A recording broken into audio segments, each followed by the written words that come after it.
వస్తారు చెప్పండి? మందిరానికి ఒక్కొక్కసారి ఒక రోజు ఆలస్యమయ్యారు, తర్వాత తర్వాత మళ్ళీ ఇంకొక అరగంట లేదు, తర్వాత వరకు ఇంకొక 30 గంటలు లేదు, తర్వాత వరకు గంట లేదు, ఒక నెల రోజుల తర్వాత చివరి ఒక అరగంట ఉండగా వస్తారు. ఒక 2 నెలల తర్వాత అసలు మందిరానికి రాదు కదండి. జారిపోతుంది. చేప ఏమవుతుంది చెప్పండి? జారిపోతాడు. అట్లా జారిపోయినటువంటి వ్యక్తి, తప్పినటువంటి వ్యక్తి, పూర్తిగా వెనక్కిపోయినటువంటి వ్యక్తి మళ్ళీ సమకూర్చబడ్డాడు. ఆ వ్యక్తిని సమకూర్చింది ఎవరు? యేసుక్రీస్తు వారే సమకూర్చారు. సమకూర్చిన తర్వాత ఆ వ్యక్తి జీవితంలో ఎట్లాంటి సంగతులు ఉన్నాయో మీకు జ్ఞాపకం చేస్తాను. సమకూర్చబడటానికి ముందు, సమకూర్చబడిన తర్వాత. ఒక సమకూర్చబడినటువంటి వ్యక్తి తాను కలిగి ఉండాల్సినటువంటి అనుభవం లేదా తాను కలిగి ఉండకున్నటువంటి సంగతులు రాత్రికాల సమయంలో మీకు కొన్ని విషయాలు మీకు తెలియజేయడానికి ప్రయత్నం చేస్తాను. మొదటిగా సమకూర్చబడటానికి ముందు తన జీవితంలో ఉన్నటువంటి సంగతులు మీకు జ్ఞాపకం చేస్తాను. రండి. మొట్టమొదటి తరపుగా 21వ అధ్యాయము 3వ వచనం. 21వ అధ్యాయం 3వ వచనం. ఇక్కడ నేను చదువుతున్నాను చూడండి.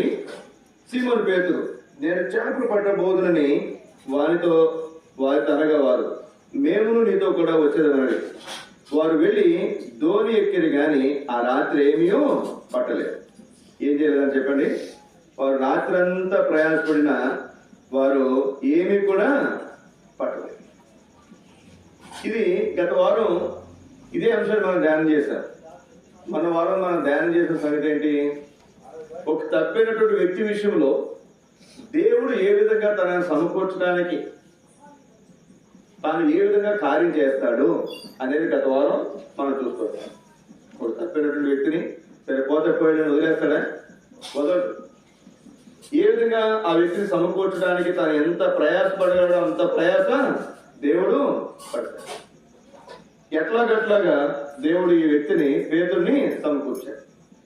ఇప్పుడు సమకూర్చబడినటువంటి వ్యక్తి తనలో, సమకూర్చబడటానికి ముందు తనలో ఉండకూడని లక్షణాలు, సమకూర్చబడిన తర్వాత కూడా కొన్ని లక్షణాలు ఉంటాయండి. వేరే లక్షణాలు, అవసరం లేని లక్షణాలు చాలా ఉంటాయి. సమకూర్చబడిన తర్వాత ఉండాల్సినటువంటి శ్రేష్టమైనటువంటి లక్షణాలు 3 భాగాలుగా మీకు జ్ఞాపకం చేస్తాను. ఇక్కడ మొదటిగా చూస్తే ఈ వ్యక్తి ఎక్కడికి ఏమన్నా చెప్పండి? నేను చేపలు పట్టపోదును. అసలు ఇతను ఎవరు? పేతురు జాలని. మొదటిగా ఏమని చేశాడు అతను? చేపలు పట్టేవాడు. చేపలు పట్టే వ్యక్తి. ఇప్పుడు యేసుక్రీస్తు వారు ఏమన్నారు చదవండి ఆ మాట. మార్క్స్ వార్త 1వ అధ్యాయము 16-17 వచనాలు.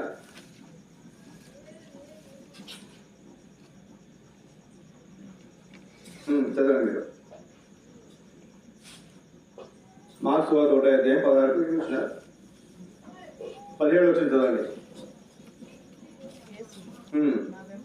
నా వెంబడి రండి, నేను మిమ్మును చేపలు పట్టే జాలరిని మనుషులు పట్టే జాలరిగా చేస్తానన్నాడు. ఇక్కడ మీరు చూడండి, చేపలు పట్టే వాళ్ళు జాలరంట. వైద్యుడు కనుక ఒకసారి ఆ లైట్ తీమనండి. మా కలర్లు వేసారే. ఆయన ముఖం కనపడదు, చాలా తెలియగలడు ఆయన.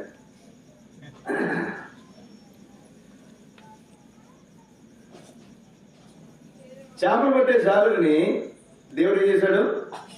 మనుషులు పట్టే జాలరిగా చేశాడు. ఇప్పుడు రక్షించబడ్డాడు, మన భాషలో బాప్తిజం తీసుకున్నాడు, కొన్ని సంవత్సరాలు మందిరానికి వచ్చాడు. ఇంకా చెప్పాలంటే యేసుక్రీస్తు రైట్ హ్యాండ్ ఎవరు చెప్పండి? ఎవరు? పేతురే. యేసుక్రీస్తు తర్వాత వ్యక్తి పేతురే. అట్లాగే ఈ దినాల మందిరాలు కూడా మనం చూస్తాం. సేవకుడి తర్వాత, పాస్టర్ తర్వాత వ్యక్తి ప్రముఖమైనటువంటి వ్యక్తి. అట్లాంటి వ్యక్తి కొంతమంది ఏమవుతుందో చెప్పండి, మళ్ళీ వెనక్కి తిరిగిపోతారు. కొత్తగా వచ్చిన వాళ్ళు కానీ, మధ్యలో ఉన్న వాళ్ళు కానీ, లేకపోతే యేసుక్రీస్తు లేకపోతే సేవకుడి తర్వాత ఉన్నటువంటి వ్యక్తులు కానీ, పరిచయం చేసేవాళ్ళు కానీ, భార్య సహోదరులు కానీ, సంఘ పెద్దలు కానీ కొన్నిసార్లు వెనక్కి తిరిగిపోయే సాధ్యత లేకపోలేదు. ఏమిటి అంటే ఏం పడతానండి మళ్ళీ అతను, నేను చేపలు పట్టపోదును. మనలో గుర్తుపెట్టుకునండి ఈ మాట, మనలో యేసుక్రీస్తు నమ్ముకున్న తర్వాత ఒక కొత్త స్వభావం వస్తుంది. క్రీస్తు స్వభావం మనలోకి వస్తుంది. ఇంతకుముందు పాపాలు చేసేవాళ్ళు, ఆ పాపాలు అంటే మనకు అసహ్యత పుట్టిస్తుంది. దాన్ని నవీన స్వభావం అంటారు, నూతన స్వభావం అంటారు. అయితే మన ప్రాచీన స్వభావం, పాత స్వభావం అట్లాగే ఉంది. లోకంలో సామెత ఉంటుంది కదా, చింత చచ్చినా పురుగు చావదు. అలాగే మనం బ్రతికున్నంత కాలం, ఉదాహరణ స్వీట్ అంటే ఇష్టం అనుకోనండి, నాకు స్వీట్ అంటే ఇష్టం అనుకోండి, స్వీట్ అంటే ఇష్టం, షుగర్ వచ్చింది, అయినా స్వీట్ మీద ఉన్న ప్రేమ పోతుందా చెప్పండి? అవకాశం దొరికితే ఏం చేస్తాం, ఒక్క ముక్కైనా తినడానికి ప్రయత్నం. కొంతమంది స్వీట్ ఇష్టమే ఉండదు, వాళ్ళు ఓన్లీ హార్డే తింటారు. వాళ్ళు నువ్వు కేజీ లడ్డూలు తీసుకెళ్ళిన వాళ్ళు స్వీటు తింటారు. అర్థమవుతుందండి? అంటే మనలో ఆ ప్రాచీన స్వభావము, పాత అలవాట్లకు సంబంధించినటువంటి స్వభావము అట్లాగే ఉంటుంది. యేసుక్రీస్తు వారు మనలోకి వచ్చిన తర్వాత నవీన స్వభావం, నూతన స్వభావం ఉంటుంది. ఒక వ్యక్తిలోనే రెండు స్వభావాలు ఉంటాయి. ఇప్పుడు రక్షణ పొందక ముందు మనలో ఒకటే స్వభావం, పాత స్వభావం. రక్షణ పొందిన తర్వాత, దేవుని నమ్ముకున్న తర్వాత మనలో ఎన్ని స్వభావాలు ఉంటాయండి? రెండు స్వభావాలు ఉంటాయి. ఒకటి దైవిక స్వభావం, నూతన స్వభావం.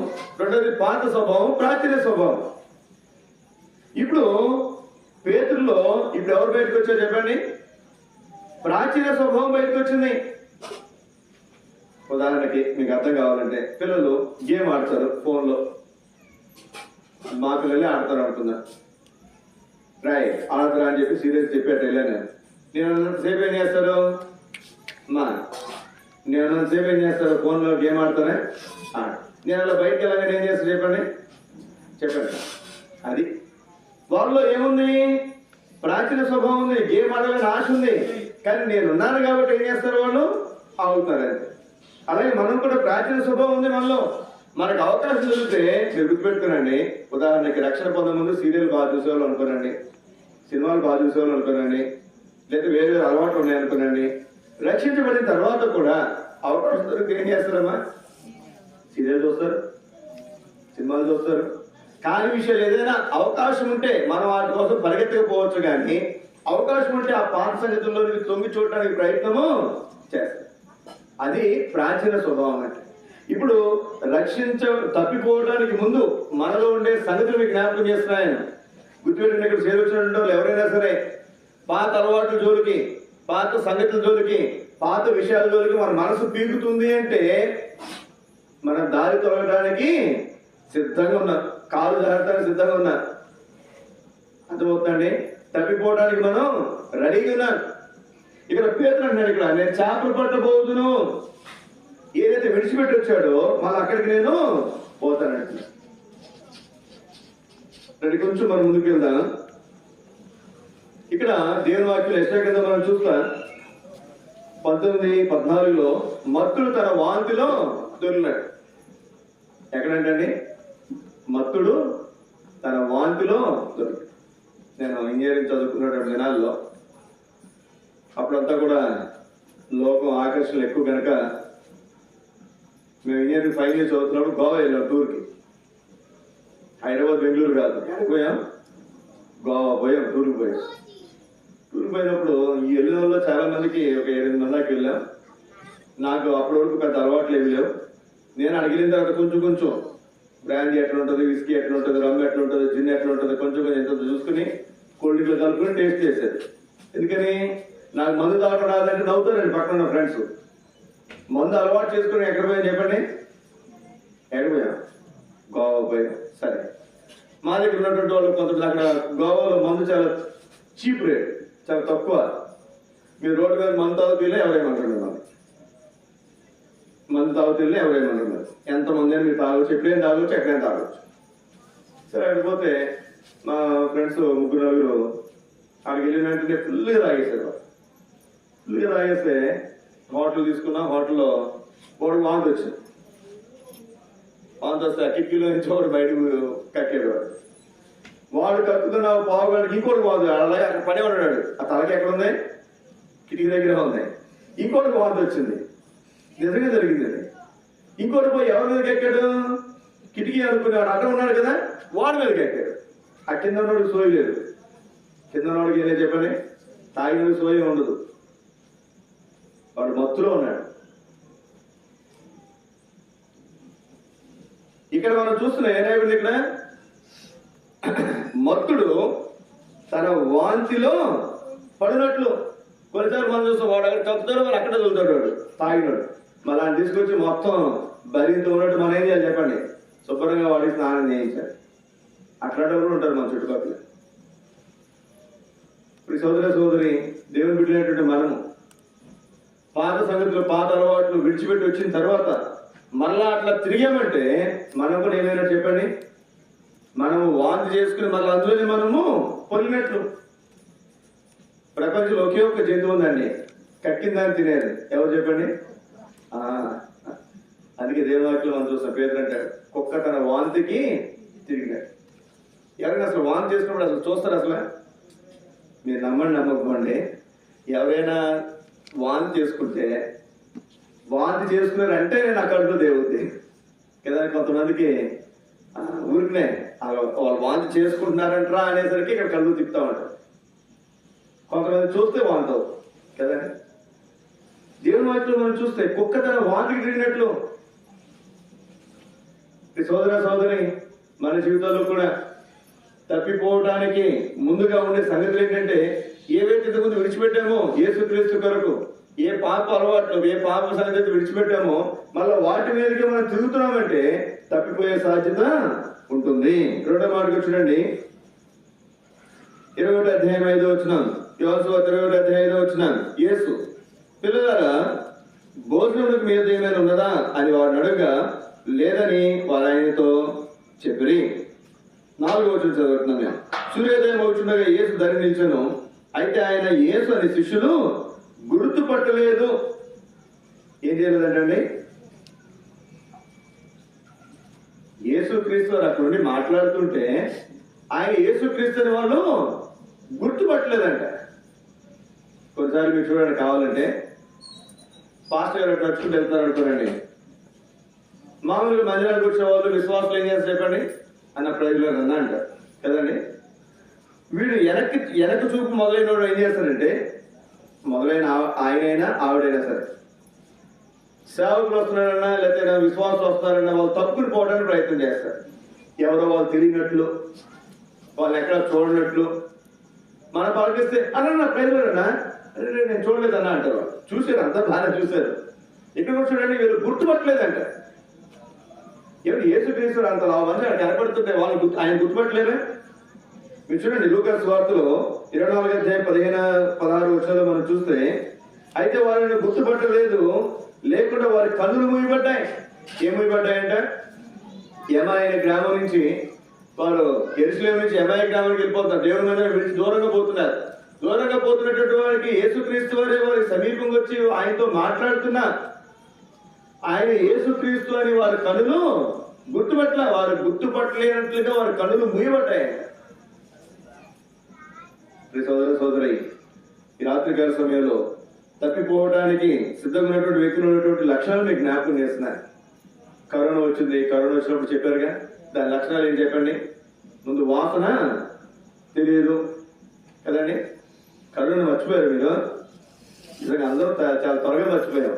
అది ఉన్నంతసేపు చాలా భయపెట్టింది. కానీ ఫస్ట్ ముక్కు పని లేదు, తర్వాత నాలుక రుచి తెలియదు. వాసన తెలియకపోతే, రుచి తెలియకపోతే మనం ఏం చేయాలి? ఫస్ట్ ముందు జాగ్రత్త పడాలి. మూడోది గొంతు నొప్పి. మన ఈ మధ్యన ఇప్పుడు వచ్చే జనాలు రోగాలు ఏమొస్తుంది చెప్పండి? మొట్టమొదటి ఏమొస్తుంది? చాలా మంది అంటారు కరోనా పోలేదండి, కరోనా అది, కానీ ఇప్పుడు అది మనం ఏం చేయట్లేదు అంటున్నారు. ప్రతి రోగానికి ఏ విధంగా అయితే లక్షణాలు ఉంటాయో ఇక్కడ కూడా మనం చూస్తున్నాం. తప్పిపోతున్నటువంటి వ్యక్తికి కూడా కొన్ని లక్షణాలు ఉంటాయి. యేసుక్రీస్తు వారు అక్కడ నిలబడిన ఆయన ఏం చేసి చెప్పినవారు గుర్తుపట్టలేదు. ఇంకొంచెం మనం ముందుకెళ్తే 3వ తలుపుగా 21 అధ్యాయం 7వ వచనం. 21 అధ్యాయము యోహాను సువార్త 7వ వచనం. కాబట్టి యేసు ప్రేమించిన శిష్యుడు ఆయన ప్రభు సుమి ఆయన పేతురుతో చెప్పాను. ఆయన ప్రభుని సీమోను పేతురు విని వస్త్రహీనుడైనందున పైబట్ట వేసి సముద్రములో దుమికెను. ఏమన్నా చెప్పండి. ఆయన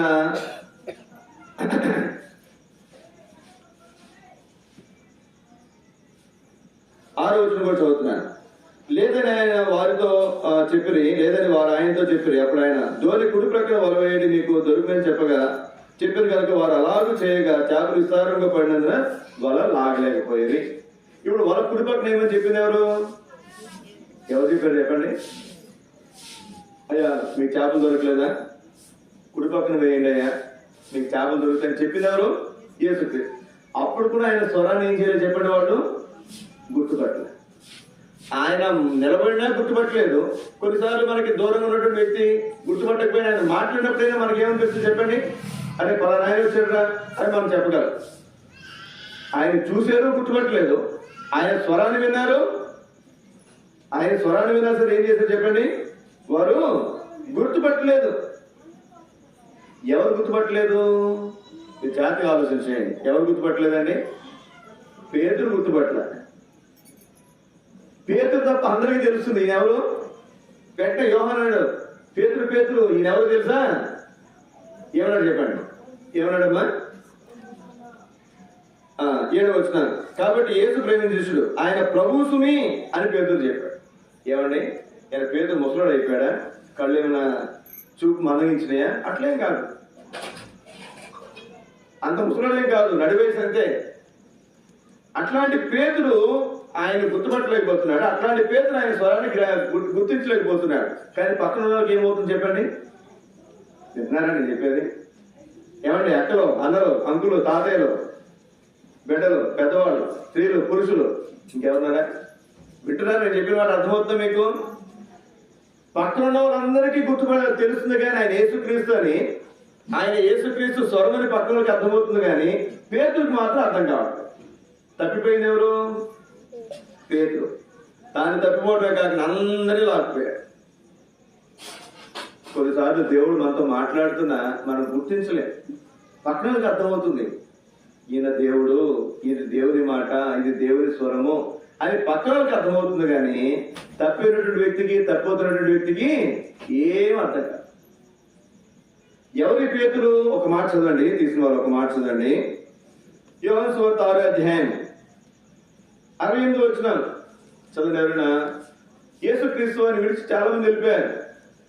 నా శరీరము రక్తము, నా శరీరం తిన్న రక్తం త్రాగువాడే నిత్య జీవనకు వారసుడు అంటే ఇదేంది? ఈయన శరీరాన్ని ఎలా తినేస్తాడు, ఈయన రక్తం ఎలా తాగుతాం మనం అని 68 మందిలో 70 మందిలో 58 మంది ఆయన విడిచి వెళ్ళిపోయారు. 12 మంది మిగిలారు. చదవండి.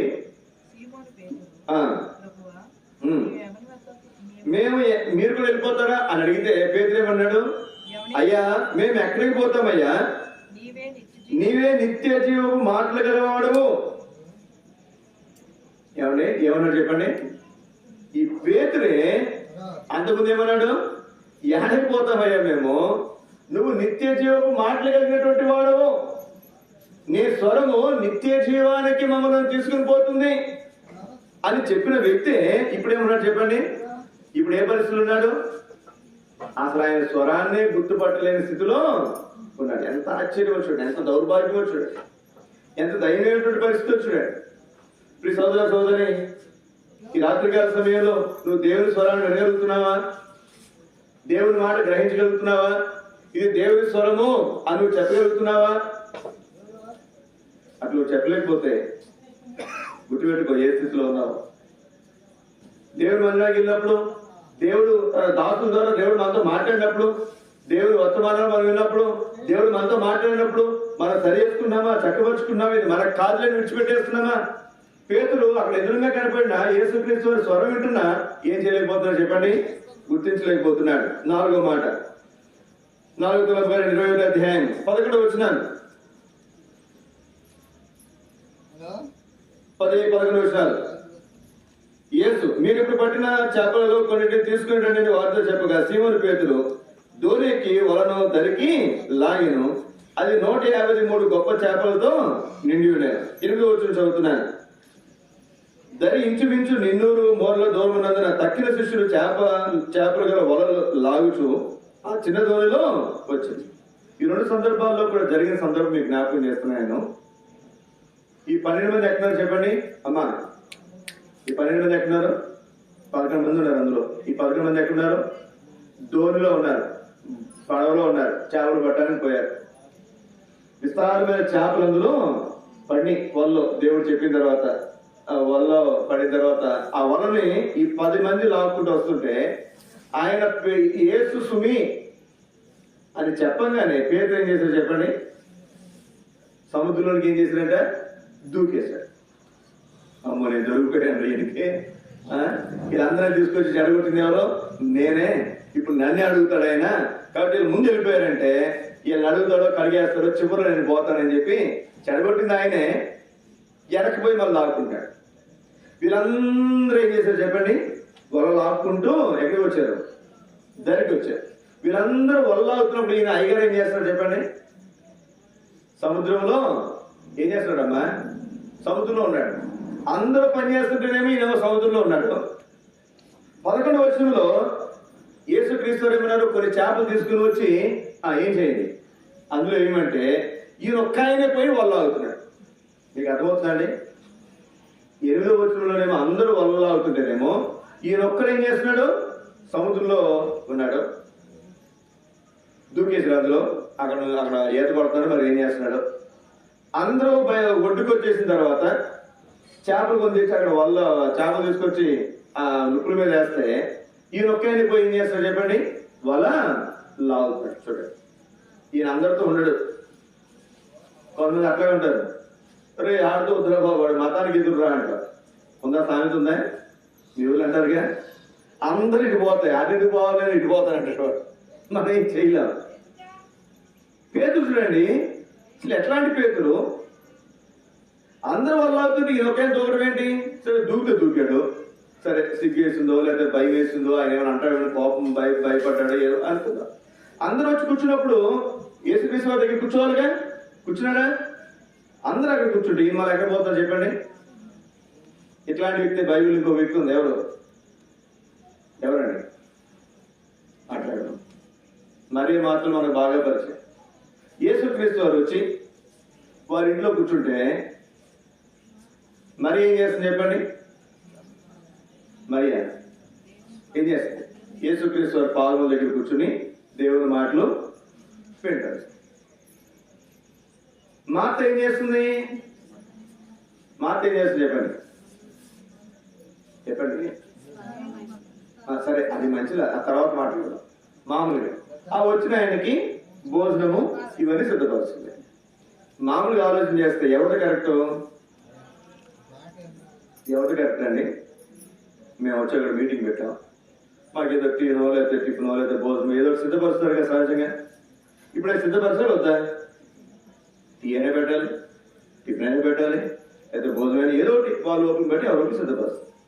అవి సిద్ధపరచడం మంచిదా? ఏమి సిద్ధపరచడం? కూర్చోవడం మంచిదా? మీరే చెప్పండి. మీరైతే ఏం చేస్తారు? అక్కడ వచ్చినానికి ఏం టీ కూడా ఎవరా మాట్లాడటం ఇస్తారు కదా, మరి తప్పండి. ఏమండి, మాకు అరవిందం గారు ఒక ఆయన ఉన్నారు. అరవిందం గారు బేపనాయన, బ్రాహ్మడు, దేవుడు నమ్ముకున్నాడు, రక్షించబడ్డాడు, సేవకు వచ్చాడు, సేవ చేస్తాడు. బేపనాలు కదా చక్కగా మాట్లాడతారు, వాళ్ళ మాట విధానం చాలా బాగుంటుంది.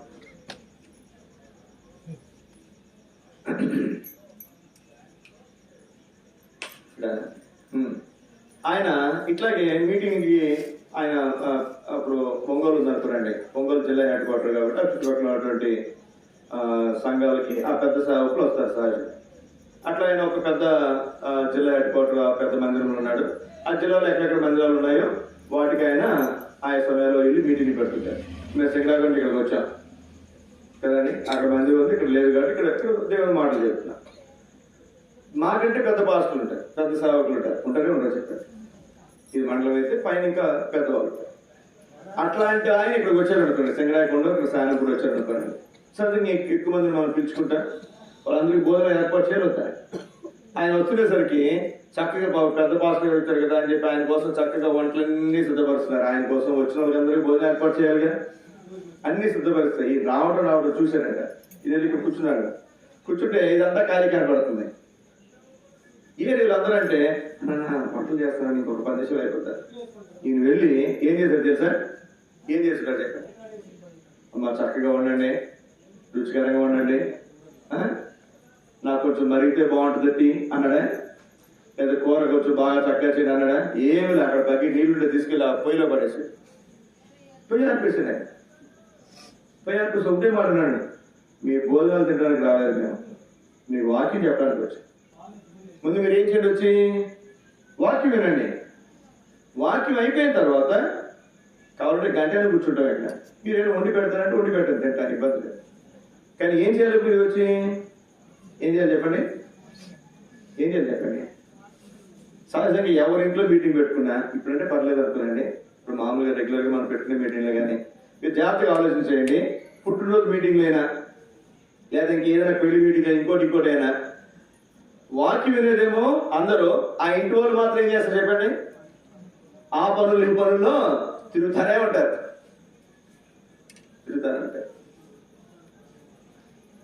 జ్ఞాపకం పెట్టుకురండి. సమయం ఉంటే ముందే చేసేసి ఏం చేయాలి చెప్పండి? 7 గంటల మీటింగ్ అనుకురండి, 7 గంటల్లో మొత్తం పూర్తి చేశారు. కుదరలేదు అనుకురండి, పాస్టర్ కొంచెం ఆలస్యమైంది, మీటింగ్ అయిపోయిన తర్వాత కూర్చోబెట్టి తప్పేం లేదు, అప్పుడు ఉండి పెట్టండి.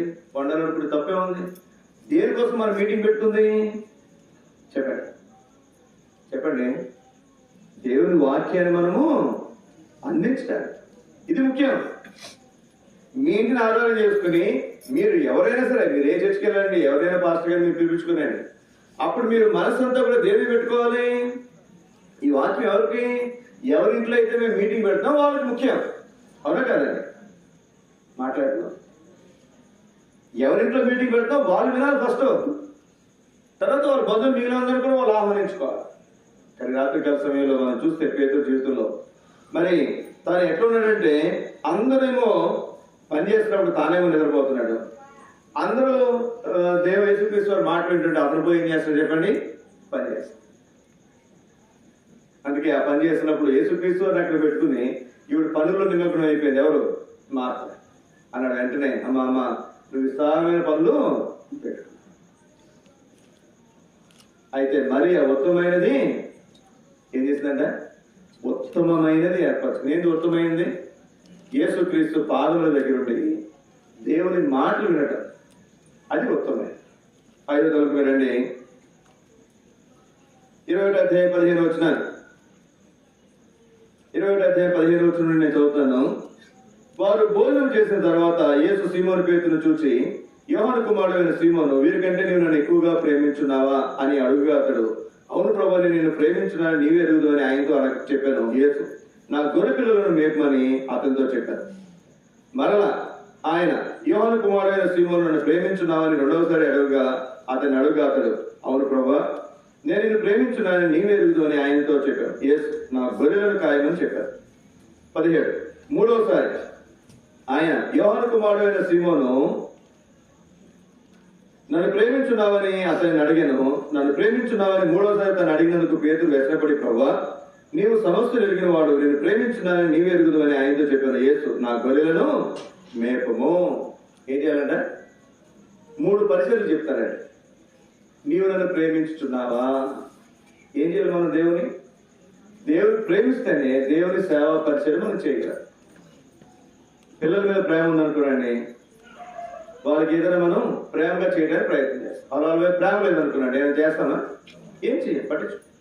అలాగే దేవుని మీద మనం ప్రేమ కలిగి ఉంటే, దేవుని మనం ప్రేమిస్తుంటే, ఈ లోకంలో ఉన్న వాటి అన్నిటికంటే కూడా ఎక్కువగా మనం దేవుని ప్రేమిస్తే మనం ఏం చేస్తాం? దేవునికి సంబంధించిన సంగతుల్లో మనం ఉంటాం. ఇక్కడ చూడండి, అంటున్నాడు ఇక్కడ యేసుక్రీస్తు వారు, మొదటగా, అయ్యా నువ్వు నన్ను ప్రేమిస్తున్నావు, వీరందరికంటే ఎక్కువగా నన్ను ప్రేమిస్తున్నావు. అవునయ్య నేను ప్రేమిస్తున్నాడు. మొదటిగా పరిచయం అప్పగి, ఏం పరిచయం అప్పగించారు చెప్పండి? గొర్రె పిల్లలను మేపడం. గొర్రె పిల్లలను మేపడం ఏంటిది? సండే స్కూల్ పరిచయం, చిన్నపిల్లల మధ్యలో పరిచయం. వాళ్ళకి ముందు ఆహారం పెట్టారు, వాళ్ళకి దేవుని మాటలు చెప్పారు, వాళ్ళని దైవికంగా నడిపించారు. తర్వాత మళ్ళా అడిగాడు, సీమోను కుమారుడైన పేతురు, వీరికంటే ఎక్కువగా నన్ను ప్రేమిస్తున్నామంటే ప్రేమిస్తున్నాడు. ఇప్పుడు రెండోదేమన్నాడు? గొర్రెలను కాయమన్నాడు, గొర్రె పిల్లలు మేపమన్నాడు. తర్వాత గొర్రెలు మేపమన్నా గొర్రెలు కాయమన్నాడు. పిల్లల మధ్యలో పరిచయం చేసినటువంటి వాళ్ళు తర్వాత ఆయా బాధ్యతలు అవన్నీ చూసుకోవాలి సంఘంలో. తర్వాత చివరిలో మూడోసారి అడిగాడు. మూడోసారి కూడా నేను ప్రేమిస్తున్నానని చెప్పి మూడోసారి చెప్పిన తర్వాత నా గొర్రెలను మేపమన్నాడు.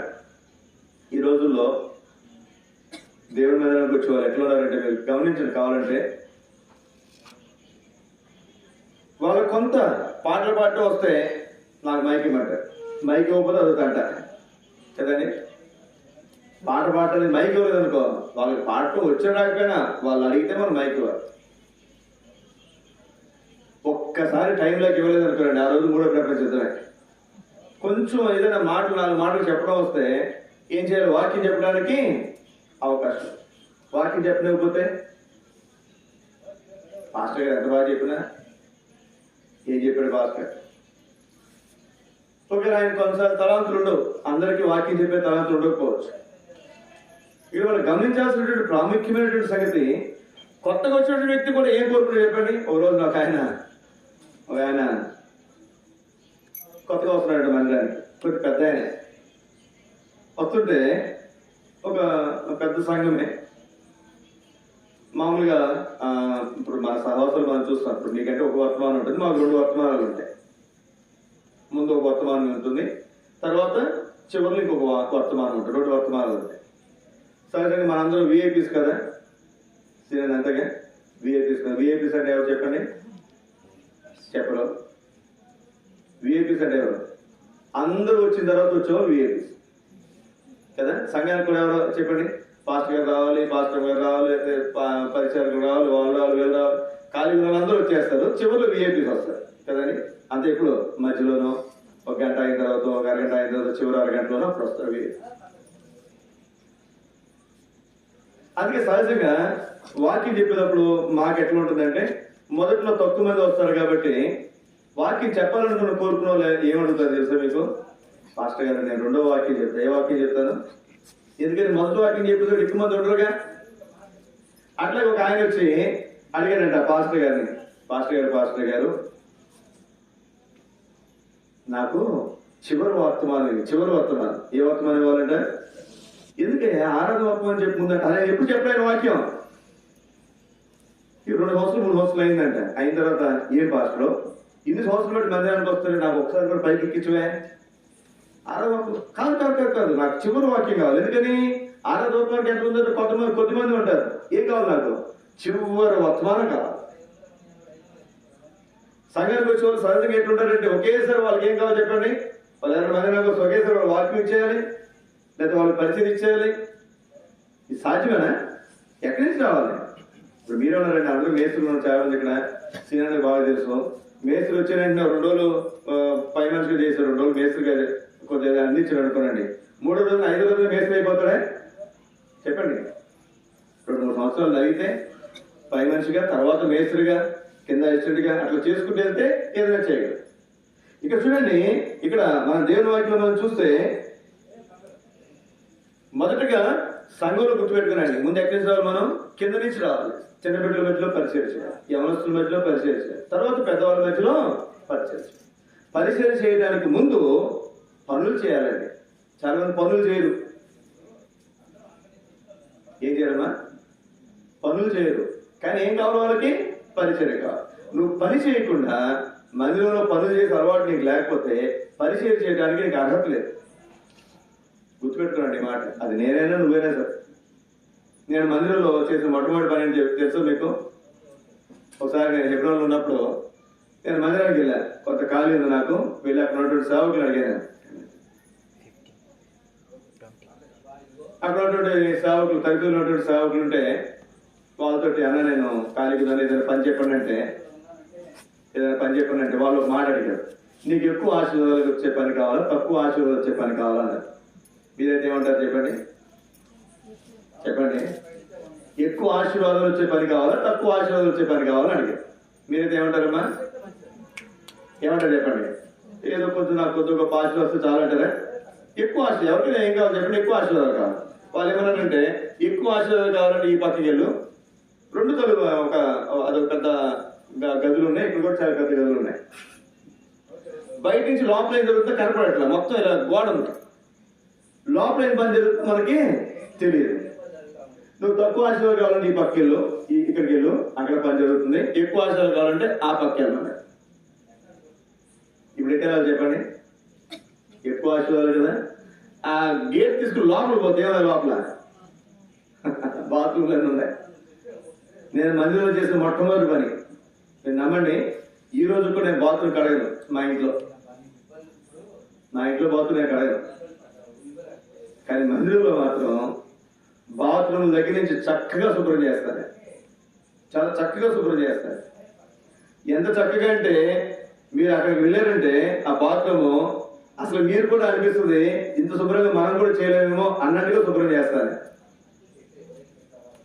హైట్ సీట్లు ఉంటాయి కదండి, ఎత్తు సీట్లు ఉంటాయా? అవి పెద్ద పెద్ద పాస్టర్లు ఇప్పుడంటే అందరిలో ఉన్నాయనుకోండి. ఒక 20 సంవత్సరాల క్రితం అప్పుడు చాలా పెద్ద పెద్ద పాస్టర్లు, ముసలి వాళ్ళు, పెద్దవాళ్ళు మాత్రం ఉపయోగించారు. అవి కడగడానికి బ్రష్తో కడుగుతాం కదండి. బ్రష్ అన్ని చోట్లకి పోతాయి. ఈ లోపల గ్యాప్ ఉంటుంది, కావాలంటే చూడండి, నీళ్ళు వచ్చే గ్యాప్ ఉంటుంది. చూసారు ఎప్పుడైనా? అక్కడ బ్రష్ పోదు, చేతితో కడిగేవాడిని. మీరు ఎవరైనా బాత్రూమ్ కూర్చునే సీట్ని చేతితో కడిగారు ఎప్పుడైనా? ఏమంటే కడిగారు ఎప్పుడైనా? కడగరు. నేను కడిగా. ఎడం చేతితో కాదు, కుడి చేతితో కడిగాను. ఎందుకని? అది దైవ సేవకులు వాడుకునే రూమ్. అంత జాగ్రత్త. ఎందుకని? నేను చూసి బ్రష్ కొన్ని స్థలాల్లో బ్రష్ పోవట్లా. అందుకే బ్రష్ పోని స్థలాల్లోకి ఏం పెట్టాను? నేను చేతిని పెట్టి శుభ్రం చేశాను. ఇల్లు కాదు, గది కాదు, బాత్రూంలో ఉన్నటువంటి ఆ కమోడ్. కింద నుంచి రావాలి మనం ఎప్పుడు కూడా. ఎక్కడి నుంచి రావాలండి? మన కింద నుంచి రావాలి. చాలా మంది నేను మా మందిరానికి కూర్చోవాల్సి చెప్తాను. నేను బాత్రూమ్ ఏదైనా బాగాలేదన్నారు అనుకోరండి, అమ్మ మీ ఇంటికాడ బాత్రూమ్ ఎవరు కడుగుతారమ్మా? ఎవరు కడుగుతారండి? మీ ఇళ్ళలో బాత్రూమ్ ఎవరు కడుగుతారు చెప్పండి? ఏదైనా పనులు వచ్చి కడుగుతారా? మీ వార్లు వచ్చి కడుగుతారా? ఎవరు మీ వార్లు? అయ్యగారు వచ్చి కడుగుతారా? ఎవరింట్లో వాళ్ళు కడుగుతారు, అక్క వాళ్ళు కడుగుతారు. సరే అంతే కదండి. ఎక్కడ? కానీ మందిరానికి వచ్చేసరికి మాత్రం చి ఏం చిరాకు ఉందంటారు. బాగా ఉంటారు మన మందిరంలో కూడా, మన చుట్టుపక్కల కూడా చాలా మంది అంటారు. ఇంట్లో అన్ని వాళ్ళే చేస్తారు, బయటకు వచ్చేవాడు మాత్రం ఎంతో నేను అసలు ఏమీ చేయను అన్నట్టుగా వాళ్ళు చూస్తారు. అట్లా గుర్తుపెట్టుకునండి. ముందు మనం ఎక్కడి నుంచి రావాలి? కింద నుంచి రావాలి. తనను తాను తగ్గించుకునేవాడు ఏం చేయబడతారు చెప్పండి? హెచ్చించబడతారు. నేను నమ్మకపోనండి, ప్రతి శనివారం మా పిల్లలు 3 బాత్రూమ్లు కడగాల్సిందే. ఏం కడగాలి చెప్పండి? ఏం కడగాలి? ప్రతి శనివారం కూడా వీడొక బాత్రూమ్, ఆడొక బాత్రూమ్, ఆవిడొక బాత్రూమ్ కడగాలి. 3 బాత్రూమ్లు కడగాల్సింది ప్రతి శనివారం. నేను నేర్చుకున్నా, నేను ఆశీర్వదించబడ్డా. కాబట్టి నా బిడ్డలకు ఏం నేర్పుతాను నేను? మీరు అనుకోవచ్చు సామ్ కీబోర్డ్ ప్లే చేస్తున్నా, అబ్బా భలే ప్లే చేస్తున్నా అనుకోవచ్చు. అది కాదు, ముందు కింద నుంచి నేర్పించేవాడు. జ్ఞాపకం పెట్టుకోండి. మీ పిల్లలు కూడా ఇంట్లో పనులు నేర్పండి. మందిరంలో ఇంకెక్కువ పనులు చేయడానికి వాళ్ళు సిద్ధపరచండి. రండి, 6వ తలుపుగా రండి. 20వ అధ్యాయం 17వ వచనం. మూడోసారి ఆయన యోహాను కుమారుడైన సీమోను నన్ను ప్రేమించున్నావని అతను అడిగాను. నన్ను ప్రేమించున్నావని మూడోసారి తను అడిగినందుకు పేతురు వ్యసనపడి ఏమొచ్చిందంటే పేతురికి ఏమొచ్చిందండి? వ్యసనం, కోపం వచ్చింది. ఏమొచ్చిందండి? కోపం వచ్చింది. ఎవరికి? పేతురికి. సోదరి ఈ మాట చాలా జాగ్రత్తగా మనం గమనిద్దాం. 19వ వచనం. అతడు ఎట్టి మరణం వల్ల దేవుని మహింపొచ్చునో దాన్ని సూచించి ఆయన మాట చెప్పాను. ఇటు చెప్పి నన్ను వెంబడించమని అతనితో చెప్పాను.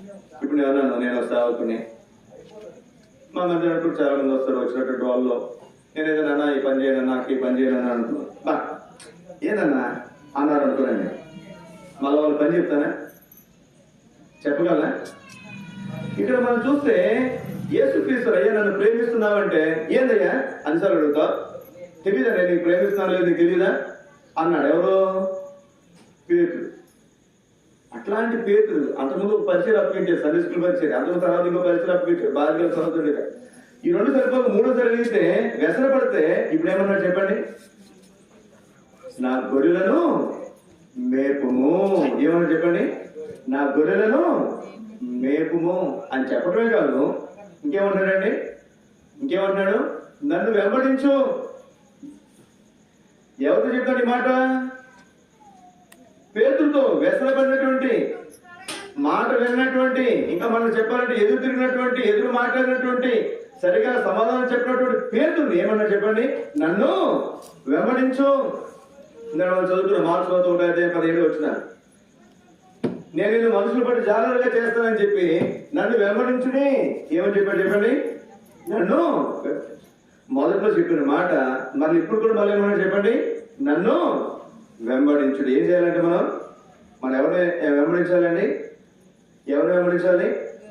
దేవుని వెంబడించాలి. కాబట్టి మనం జ్ఞాపకం పెట్టుకుందాం, దేవుని పెట్టలేటట్టు మనం దేవుని పెట్టలేటట్టు దేవుడు ఒక్కటే కోరుతున్నాడు. మనం మొదట్లో దేవుని మందిరానికి వచ్చినా, అప్పటికి వచ్చి మందిరానికి వచ్చి 10 సంవత్సరాలైనా, మందిరానికి వస్తూ 30 సంవత్సరాలైనా, 50 సంవత్సరాలైనా మనం ఏం చేయాలని కోరుతున్నారు? దేవుడు ఆయన మనం వెంబడించాలని గుర్తుపెట్టుకున్నాడు. మనమైతే నేనైతే నేను వస్తారా పోతే పోట కదండి, వ్యసన పడ్డాను. ఏమంటా చెప్పండి, నా కోసం వస్తున్నావు నువ్వు, వస్తే రాలేతే పోట. కానీ యేసుక్రీస్తు ఎంత ప్రేమగా దేవుడు వచ్చాడు. ఏమన్నా చెప్పండి, నన్ను వెంబడించు. పేతురు వ్యసన పడతాడు కానీ యేసుక్రీస్తు వారిలో వ్యసనం లేదు. పేతురు కోపడుతున్నాడు కానీ మన భాష చెప్పాలంటే యేసుక్రీస్తు వారిలో కోపం లేదు. లేకపోతే మనందరినీ కూర్చుంటావా, నువ్వు వ్యసన పడ్డావు, నేను వ్యసన పడ్డా చాలాసార్లు. పొద్దుపో అన్నాడు అనుకోండి యేసుక్రీస్తు వారి వాళ్ళని, మన అందరం ఎప్పుడో ఎటో చెదిరిపోయాడు.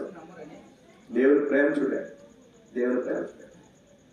ఒక వ్యక్తిని రక్షించబడిన తర్వాత, సమకూర్చిన తర్వాత అతని విషయం ఎంత బాధ్యత తీసుకున్నాడు చూడండి. అట్లాంటి ఒక సామాన్యటువంటి వ్యక్తిని, తప్పినటువంటి వ్యక్తిని, తప్పుతున్నటువంటి వ్యక్తిని, దుడుకు పేతుని సంఘం స్థాపించడానికి ఎవరు వాడుతున్నాడు? ఎవరు వాడుతున్నారు చెప్పండి? ఈ పేతునే.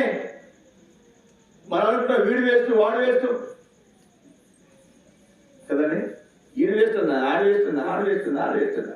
మన కొడుకు అనుకోండి, వాడు ఎంత వేస్ట్ అయినా సరే ఎలా కాదు ఎలా ఉండరా, ఎలా కాదు అలా ఉండరా అంటే మన కొడుకు దగ్గరికి వస్తాడు. ఇంకెవరినైతే వాడు వేస్తున్నా, వాడా వేస్తు, ఆడ వేస్తు, ఆడ వేస్తు, అందరూ వేస్తే మన దృష్టిలో, మన కొడుకు తప్ప అందరూ వేస్తే మనకు కదండి. అట్లా వాడుకోవడం ఎప్పుడు జ్ఞాపకం పెట్టుకున్నాం. ఎందుకు పలికినటువంటి పేతున్నే, తప్పినటువంటి పేతున్నే, పొంగినటువంటి పేతున్నే, దుడుకు పేతున్నే సంఘం స్థాపించడానికి యేసుక్రీస్తు వారు వాడుతున్నారు. సంఘం ఆయన వాక్యం చెప్తే ఎంతో రక్షించబడిన తర్వాత 3,000 మంది బాధ్యతలు తీసుకున్నారంటే ఎంతో రక్షించబడాలని మీరు ఆలోచించండి. అయితే ఇట్లాంటి వ్యక్తులు ఒకటి ఇంకో బలహీనత ఉంది, అది మీకు జ్ఞాపకం చేసి ముగిస్తాను రండి. ఇంత చక్కగా ఇన్ని విషయాలు మాట్లాడుతుంటే నువ్వు అన్ని వదిలేస్తే, నువ్వు నన్ను వెంబడించి ఎన్ని చెప్తూ, నువ్వు ఎవరొస్తున్నప్పుడు ఇష్టానుసారం నువ్వు వెళ్తావు, ముసలోడైనప్పుడు నేను ఎవరో కాలు చూడండి ఆ మాట అన్నటువంటి మాట. 18 వచ్చినాను, యేసు నా గొర్రెల మేపు నీ ఎవరుడే ఉండినప్పుడు నీ అంతటి నీవే నడుము కట్టుకుని నీకు ఇష్టమైన చోటుకు వెలుచుటివి. నీవు ముసలివాడైనప్పుడు నీ చేతులు నీవు చాచుదు, వేరొకరు నీ నడుము కట్టి నీకు ఇష్టము కాని చోటుకి నిన్ను మోసుకొని పోరని నీతో నిశ్చయముగా చెప్తున్నానని ఆయనతో చెప్పారు. పెద్దవాళ్ళు వాళ్ళు గోపునంత వరకు వాళ్ళు ఇష్టానుసారం తిరుగుతారు. ఓకే పెద్దది ఏం చేస్తే చెప్పండి, ఒక మూలం కూర్చో, ఏదైనా మాట్లాడగా ఒక మూలం కూర్చోవయ్యా, నువ్వు నీకు ఎందుకు నీకు ముద్దపడాతో కూర్చోబట్టి అవునా కదా. ముసలి అయిపోతే ఎవరు పరిస్థితున్నారు. ఇంతగా యేసుక్రీస్తు వారు పేతురు గురించి మాట్లాడుతుంటే పేతురు ఏం చేయాలి చెప్పండి, అక్కడ ఎత్తుగా బాబు నేను మాట్లాడి నేను ఇట్లా అయిపోయానని చెప్పి కామ్గా వెళ్ళిపోతే బాగుంది కదండి. కామ్గా పోయాడా? చూడండి ఏం జరిగింది చూడండి ఒక మాట. 21వ అధ్యాయం 21వ వచనం 22వ వచనం. పేతురు అతన్ని చూచి, లేకపోతే 22వ వచనాలు చదువుతున్నారు. పేతురు వెనుకకు తిరిగి యేసు ప్రేమించిన వాడును బోధుని బంతిని ఆయన రొమ్మున ఆనుకొని, ప్రభువా నిన్ను అప్పగించేవాడెవడని అడిగిన వాడునైనా శిష్యుడు తమ వెంట వచ్చుట చూచి పేతురు అతన్ని చూచి, ప్రభువా ఇతర సంగతి ఏమవునని యేసును అడిగాడు. ఏమన్నాడు చెప్పండి, నా సంగతి చెప్పే బాగుంది. ఏంటి పేతురు సంగతే? నువ్వు కూరడు ఉన్నప్పుడు నువ్వు ఇష్టానుసారంగా తిరుగుతావు, నీకు ఇష్టమైన చోటుకు పోతావు. నువ్వు ముసలైన తర్వాత నీ కాళ్ళు చేతులు కట్టే చోటకి నీకు ఇష్టమైన చోటకి నిన్ను మోసుకుని పోతావు. నా సంగతి చెప్పే బాగానే ఉంది. మరి అతని సంగతి ఏంటి? చాలా మంది అట్లా ఉంటారు. వీడికి వచ్చిన మార్పులు చూసుకోడు, వాడికి ఏదో వచ్చినాయి, వీడికి ఏదో వచ్చినాయి. మన సంగతి మనం చూసుకోం. ఇక్కడ చూడండి, ఎవరి గురించి ఆలోచన చేస్తున్నాడు, ఎవరి గురించి పట్టించుకుంటున్నాడు, వాడి సంగతి ఏంటి. మందిలో కూర్చోని కూడా చాలా మంది ఎట్లా ఉంటారు. ఎవరైనా ఒక మంచి కట్టుకుని మీ ఎదురు కూర్చున్నాడు అనుకున్నాడు, ఉదాహరణ మీరే చూసుకోనండి. ఒక మంచి కట్టుకుని మీ ఎదురు కూర్చుంటే చూడమ్మా మనం ముందు కూర్చోవాలా, మంచిగా పట్టుకుని అని ఒకళ్ళు అంటారు, ఎక్కడ కూర్చుందో అని ఒకళ్ళు అంటారు, ఎక్కడ ఎత్తి కూర్చుందో అని ఒకళ్ళు అంటారు కదండి. నేను చెప్పవలసిన భాష మీకు కదండి. వాళ్ళ గురించి మనకెందుకు అసలు? ఇంకోటి గురించి మనకెందుకు? నా గురించి చెప్పాడు దేవుడు, ఇంకోటి గురించి నాకెందుకు? ఇప్పుడు అంటాడు యోహాను గురించి, అయ్యా మరి ఆయన సంగతి ఏంటి? ఇప్పుడు యేసుక్రీస్తు ఏమన్నా చూడండి, పెద్ద అయిన తర్వాత లేకపోతే మనం కొన్ని విషయాలు నేర్చుకోవాలి. కొన్ని విషయాలు దేవుని సేవలోనే. ఈ గొప్ప వ్యక్తే పేతురు, సమకూర్చబడినటువంటి వ్యక్తే, సమకూర్చబడ్డాడు, ఒక గొప్ప పరిచయం అప్పగించాడు, తను ఏ విధంగా ముందుకెళ్తాడు అన్ని విషయాలు చెప్పాడు. ఇంత జరిగిన తర్వాత కూడా చూడండి ఏముంది ఇక్కడ. ఒక మాట మీకు జ్ఞాపకం చేస్తాను నేను. ఏమన్నాడు ఇక్కడ 22వ వచనం, యేసు నేను వచ్చే వరకు అతను నాకు ఇష్టమైతే అది నీకేమి, నీవు నన్ను వెంబడించుము. అతని గురించి నీకు ఎందుకయ్యా? నేను వచ్చే వరకు బతుకుంటున్నాడు, బతుకు నీకేంటి, నీకెందుకు? నువ్వు వచ్చి నన్ను వెంబడించు. ఇక్కడే కాదు, మరి యోహాను సువార్త 13వ అధ్యాయంలో కూడా మనం చూస్తాం. యోహాను సువార్త 13వ అధ్యాయం 21-24 వచనం కూడా మనం చూస్తే అక్కడ కూడా పేతురు చూడండి, ఒక్క మాట మీకు జ్ఞాపకం చేసి ముగిస్తాను. యోహాను సువార్త 13వ అధ్యాయం 21 వచనం నుండి. యోహాను సువార్త 13:21 వచనం. యేసు ఈ మాట పలికిన తర్వాత ఆత్మలో కలవరపడి మీలో ఒకడు నన్ను అప్పగించునని మీతో నిశ్చయముగా చెప్తున్నానని రూఢిగా చెప్పారు. ఆయన ఎవరిని గురించి ఇలాగూ చెప్పిన అని శిష్యులు సందేహపడుచు ఒకరితో ఒకరు చూచుకొనిచుండగా ఆయన శిష్యుల్లో యేసు ప్రేమించిన ఒకడు యేసు రొమ్మున ఆనుకుని ఉండెను గనుక ఎవరిని గురించి ఆయన చెప్పినో అది తాము చెప్పమని సీమోను పేతురు అతనికి సైగ చేశాను. అందరూ భోజనం చేస్తున్నారు. యేసుక్రీస్తు ఏమన్నా చెప్పండి, మీలో ఒకడు నన్ను అప్పగించేస్తాడు అని చెప్తే, ఎవరయ్యా యేసుక్రీస్తుని అప్పగించేస్తారంట అని ఒకరినొకరు చూసినప్పుడు ఎవరంట అని అందరూ అడుగుతారు. యేసుక్రీస్తు వారికి దగ్గర ఎవరున్నారు? యోహాను అన్నాడు, ఇప్పుడు పేతురు అన్నాడు, కనుక్కో ఎవరో కనుక్కో అంటే అప్పటి నుంచి తన స్వభావం ఏంటి చెప్పండి? తన గురించిన సంగతుల కంటే కూడా ఎవరి గురించిన సంగతులు పట్టింపు ఉంది? మాట్లాడడం. ఎదుటి గురించి సంగతులు పట్టింపు ఉంది. జ్ఞాపకం పెట్టుకోవాలి సోదర సోదరి, ఒక రక్షించబడినటువంటి వ్యక్తి, ఒక సమకూర్చబడినటువంటి వ్యక్తి, తప్పినటువంటి వ్యక్తి మన సమకూర్చబడ్డాడు. మన సమకూర్చబడిన తర్వాత కూడా అతని స్వభావము మనలో కూడా చాలా మంది అట్లాగే ఉంటారు. ఆరంభంలో ఎట్లాంటి బుద్ధి ఉందో ఇప్పుడు కూడా అట్లాంటి బుద్ధే ఉంటుంది. ఉదాహరణ స్వప్నాది బుద్ధి ఉంది అనుకుందాం. రక్షణ పొందకముందుకు, రక్షించబడిన తర్వాత, బాప్తిజం పొందిన తర్వాత 10 సంవత్సరాల మందిరానికి వస్తున్నప్పుడు కూడా వాళ్ళు ఏ బుద్ధి పోదు చెప్పండి? స్వప్నాది బుద్ధి పోదు, ఓర్చుకునేంతలం పోదు, వేరు స్వభావాలు పోదు. జ్ఞాపకం పెట్టుకున్నప్పుడు సోదర సోదరి, దేవుని బిడ్డలుగా మనం దేవుని వాక్యములలో మన హృదయాన్ని పరీక్షించుకోవడం చాలా అవసరం. రక్షించబడినటువంటి వ్యక్తి, సమకూర్చబడినటువంటి వ్యక్తి, తనలో ఉండాల్సిన లక్షణాలు, వండుకోవడం లక్షణాలు. అక్కడ ఒకసారి మన హృదయాలు మనం పరీక్షించుకుందాం. మోకరించండి, ప్రార్థన చేసుకుందాం. దేవుని బిడ్డనటువంటి మనం దేవుని వాక్యంలో మన హృదయాలు పరీక్షించుకుందాం. నువ్వు కూడా రక్షించబడ్డావా? రక్షించబడి దేవుళ్ళు స్థిరంగా ఉన్నావా? స్థిరంగా ఉంటే ప్రభుత్వం అవుతారు. ఇప్పుడు తప్పిపోతే దేవుని క్షమాపణ కోరుకో. తప్పిపోయి నష్టపోకుండా తిరిగి సమకూర్చబడడానికి నిన్ను సిద్ధపరచుకో.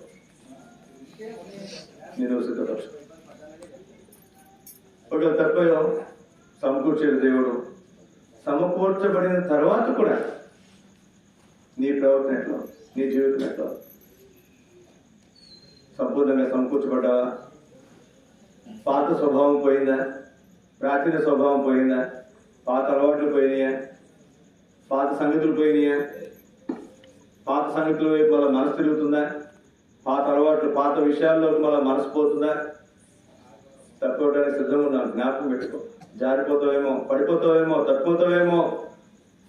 తప్పిపోక మునిపే సరే చేసుకో. దేవుని వాక్యంలో మన హృదయాలు పరీక్షించుకుందా? సరే చక్కపరుచుకుందా? తిరిగి దేవుని మనం ప్రతిష్ఠించుకుందాం. సమకూర్చబడిన తర్వాత కూడా మనం అదే విధానంలో ఉంటే, మన పాత స్వభావమే మన జీవితంలో ఉంటే, ఇంకా వాళ్ళ గురించి వీళ్ళ గురించే మనం ఆలోచిస్తూ వాడి సంగతి ఏంటి, వీళ్ళ సంగతి ఏంటి, ఇట్లాంటి మనసు మన జీవితంలో ఉంటే దేవుని క్షమాపణ సరి చేసుకుని చక్కపరుచుకుందాం. తిరిగి దేవునికి మనం ప్రతిష్ఠించుకుందాం. ఒక నిమిషం మనం మౌనం ఉండి మన జీవితాలను తిరిగి దేవునికి మనం ప్రదర్శించుకుంటాం.